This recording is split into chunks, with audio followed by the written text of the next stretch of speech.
यशाया अध्याय 36। यरूशलेम पर असूर का आक्रमण। हिजकिय्याह राजा के 14वें वर्ष में असूर के राजा सन्हेरीब ने यहूदा के सब गढ़ वाले नगरों पर चढ़ाई करके उनको ले लिया। असूर के राजा ने रबशाके को बड़ी सेना देकर लाकीश से यरूशलेम के पास हिजकिय्याह राजा के विरुद्ध भेज दिया और वह ऊपरी पोखरे की नहर के पास धोबियों के खेत की सड़क पर जाकर खड़ा हुआ। तब हिल्किय्याह का पुत्र एलियाकीम जो राजघराने के काम पर नियुक्त था, और शेबना जो मंत्री था, और आसाफ का पुत्र योआह जो इतिहास का लेखक था, ये तीनों उससे मिलने को बाहर निकल गई। रबशाके ने उससे कहा, हिजकिय्याह से कहो, महाराजा धीराज असूर का राजा यूं कहता है कि तू किसका भरोसा किए बैठा है। मेरा कहना है कि क्या मुंह से बातें बनाना ही युद्ध के लिए पराक्रम और युक्ति है। तू किस पर भरोसा रखता है कि तूने मुझसे बलवा किया है। सुन, तू तो उस कुचले हुए नरकट अर्थात मिस्र पर भरोसा रखता है। उस पर यदि कोई टेक लगाए तो वह उसके हाथ में चुभ कर छेद कर देगा। मिस्र का राजा फिरौन उन सब के साथ ऐसा ही करता है जो उस पर भरोसा रखते हैं। फिर यदि तुम मुझसे कहे कि हमारा भरोसा अपने परमेश्वर यहोवा पर है, तो क्या वह वही नहीं जिसके ऊंचे स्थानों और वेदियों को ढाकर हिजकिय्याह ने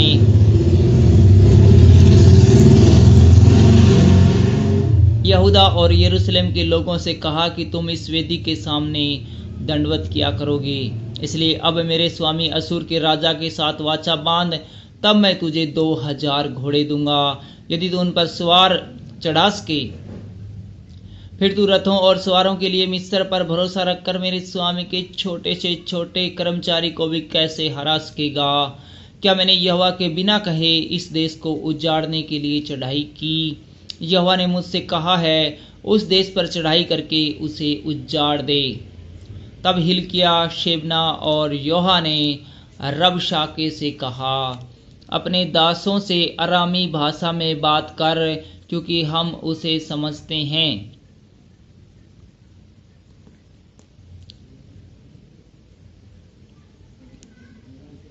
हमसे यहूदी भाषा में शहरपना पर बैठे हुए लोगों के सुनते बातें न कर। रबशाके ने कहा, क्या मेरे स्वामी ने मुझे मेरे ही स्वामी के या तुम्हारे ही पास ये बातें कहने को भेजी है? क्या उसने मुझे उन लोगों के पास नहीं भेजा जो शहरपना पर बैठे हैं, जिन्हें तुम्हारे संग अपनी विष्ठा खाना और अपना मूत्र पीना पड़ेगा? तब रबशाके ने खड़े होकर यहूदी भाषा में ऊंचे शब्द से कहा, महाराजा धीराज असूर के राजा की बातें सुनो। राजा यूं कहता है, हिजकिय्याह तुमको धोखा न दे, क्योंकि वह तुम्हें बचा न सकेगा। ऐसा न हो कि हिजकिय्याह तुमसे यह कहकर यहोवा का भरोसा दिलाए कि यहोवा निश्चय हमको बचाएगा, कि यह नगर असूर के राजा के वश में न पड़ेगा। हिजकिय्याह की मत सुनो।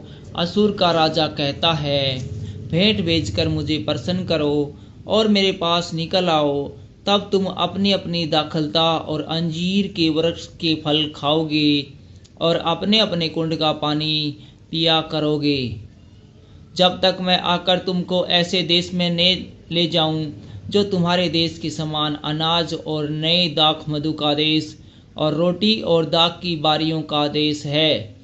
ऐसा न हो कि हिजकिय्याह यह कहकर तुमको बहकाए कि यहोवा हमको बचाएगा। क्या और जातियों के देवताओं ने अपने देश को असूर के राजा के हाथ से बचाया है? हमात और अर्पाद के देवता कहाँ रहे? सपरवेम के देवता कहाँ रहे? क्या उन्होंने शोमरोन को मेरे हाथ से बचाया? देश के देवताओं से मैं ऐसा कौन है जिसने अपने देश को मेरे हाथ से बचाया हो? फिर क्या यहोवा यरूशलेम को मेरे हाथ से बचाएगा? परंतु वे चुप रहे और उसके उत्तर में एक बात भी न कही, क्योंकि राजा की ऐसी ही आज्ञा थी कि उनको उत्तर न देना।